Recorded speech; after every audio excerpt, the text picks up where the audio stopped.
Hi my dear cuties and friends, welcome to Savannah Corner. இன்னைக்கு ஒரு black color drawing sheet and white color drawing sheet எடுத்திருக்கேன். அது போக fluorescent color, neon colorsல வந்து ஒரு 4 colours எடுத்திருக்கேன். இது ரெண்டுத்தையும் வச்சு தான் வந்து ஒரு ஆர்ட் அண்ட் கிராஃப்ட் பண்ண போகிறோம். வெறும் ஆர்ட் மட்டும் இல்லை, இது கிராஃப்ட் மாதிரியும் இருக்கும். ஓகே, ஃபர்ஸ்ட் வந்து பிளாக் ஷீட்டை தனியாக வச்சுருங்க. இந்த ஒயிட் ஷீட்டில் நான் என்ன பண்ணுறேன்னா சின்ன சின்ன லீஃப் மாதிரி ரொம்ப லைட்டாக பென்சிலில் வந்து வரைஞ்சிக்கிறேன். ஃபுல்லாக அந்த பேஜ் ஃபுல்லாக எத்தனை லீஃப் வருமோ அந்த அத்தனை லீஃப் வரைஞ்சிக்கோங்க. வரைஞ்சிட்டு அந்த 4 கலர்ஸ் எடுத்து வச்சுருக்கோம்ல, அதை வந்து அது நம்ம வரைஞ்சதுக்குள்ளே ஃபில் பண்ணிடுங்க அந்த இலைக்கு. இதை வந்து 2 விதமாக பண்ணலாம், அது என்னென்னு நான் சொல்கிறேன். ஸோ வரைஞ்சதில் வந்து கொஞ்சம் கொஞ்சமாக ஒரு 10 இலைக்கு வந்து ஒரு கலராக கொடுத்துருங்க. 4 கலர் எடுத்து வச்சுருக்கேன்ல, அதில் வந்து என்னோடய எல்லோ நியான் வந்து ஒர்க் பண்ணலை. அந்த கலர் வந்து கொஞ்சம் கெட்டியாகிடுச்சு, அதனால் ஒர்க் பண்ணல. அதனால் நார்மல் எல்லோ வந்து பெயிண்ட் பண்ணியிருக்கேன். ஸோ இப்போ கலர் பண்ணி காஞ்சிருச்சு. காஞ்சதுக்கப்புறம் அந்த ஒரு லீஃபையும் தனித்தனியாக கட் பண்ணிக்கோங்க. ஃபர்ஸ்ட்டு நீங்கள் கட் பண்ணிவிட்டு கலர் பண்ணாலும் ஓகே, இல்லை நான் பண்ணுற மாதிரி கலர் பண்ணிவிட்டு அப்புறம் கட் பண்ணாலும் ஓகே, ரெண்டுமே ஒன்று தான்.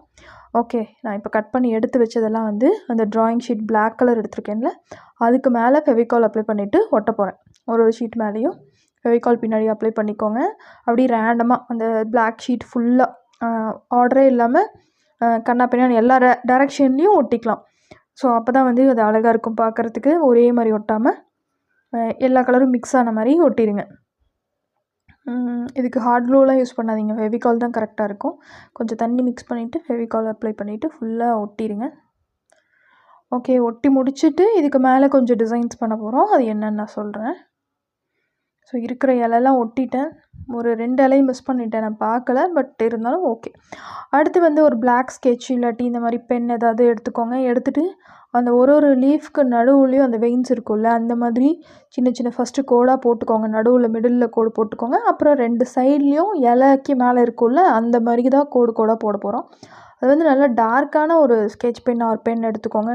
நான் வந்து ரொம்ப லைட்டான ஒரு ஃபைன் டிப் மார்க்கர் பென் வந்து எடுத்திருக்கேன். அதில் வந்து சரியாக தெரியல. ஆனால் நீங்கள் வந்து கொஞ்சம் நல்லா திக்கான ஒரு ஸ்கெட்ச் பென் நல்லாயிருக்கும்னு நினைக்கிறேன் இதுக்கு.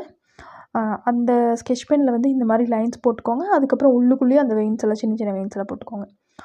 நான் ஃபஸ்ட்டு ஸ்கெட்ச் பென் கிடைக்காம தான் அந்த ஃபைன் லைனில் போட்டேன். அதுக்கப்புறம் திருப்பியும் ஸ்கெட்ச் பெனில் கொஞ்சம் டார்க் பண்ணியிருக்கேன். ஓகே, இப்போ நல்லா காஞ்சிருச்சு. காஞ்சதுக்கப்புறம் அந்த இலைக்கு நடுவுலலாம் வந்து ஒயிட் அக்ரிலிக் பெயிண்டில் சின்ன சின்ன டாட்ஸாக வைக்கிறேன். அவ்வளோதான். அந்த ஃபுல்லாக அந்த பேஜ் ஃபுல்லாக நம்ம ட்ராயிங் ஷீட் இருக்கு இல்லையா, அது ஃபுல்லாகவே வந்து ஒயிட் கலர் டாட் வச்சுக்கோங்க. இதில் வேறு கலர் எல்லோ கலர் கூட வைக்கலாம், பட் வந்து ஆல்ரெடி ஃப்ளோரசன்ட் கலர் வந்து ஹைலைட்டாக தெரியணும் அப்படிங்கிறதுக்காக நான் வந்து ஒயிட் கலர் செலக்ட் பண்ணினேன். ஸோ ஃபுல்லாக ரொம்ப சின்ன சின்ன டாட்ஸாக வச்சுக்கோங்க. வச்சுட்டு நல்லா காஞ்சதுக்கப்புறம் பார்த்திங்கன்னா அட்டகாசமான ஒரு பெயிண்டிங் வந்து ரெடி ஆயிடும். இது வந்து அப்ஸ்ட்ராக்ட் ஆர்ட் மாதிரி இருக்கும். அழகாக வாலில் மாட்டி வச்சிங்கன்னா ஃப்ளோரசன்ட் கலர் அப்படிங்கிறனால எங்கேருந்து பார்த்தாலுமே வந்து நல்லா பளிச்சுன்னு ஒரு லுக் இருக்கும். அழகாக பார்டர் போட்டு ஒரு கிளாஸ் ஃப்ரேம் போட்டு ஒரு வீட்டில் மாட்டுறீங்க, லிவிங் ஹாலில் மாட்டுறீங்கன்னா அப்படி ரியலாக என்ன சொல்கிறது, ஒரு காசு கொடுத்து வாங்கின ஒரு எஃபெக்ட் இருக்கும். இதுக்கு கண்டிப்பாக நான் வந்து ஃப்ரேம் பண்ணுவேன். ஃப்ரேம் பண்ணிவிட்டு நெக்ஸ்ட் வீடியோவில் நான் காமிக்கிறேன் இந்த ஃபோட்டோ ஃப்ரேம் எப்படி இருக்குதுன்னு சொல்லிட்டு. இந்த வீடியோ இன்ஃபர்மேஷன் பிடிச்சிருந்தா லைக் பண்ணுங்கள், கமெண்ட் பண்ணுங்கள், ஷேர் பண்ணுங்கள்.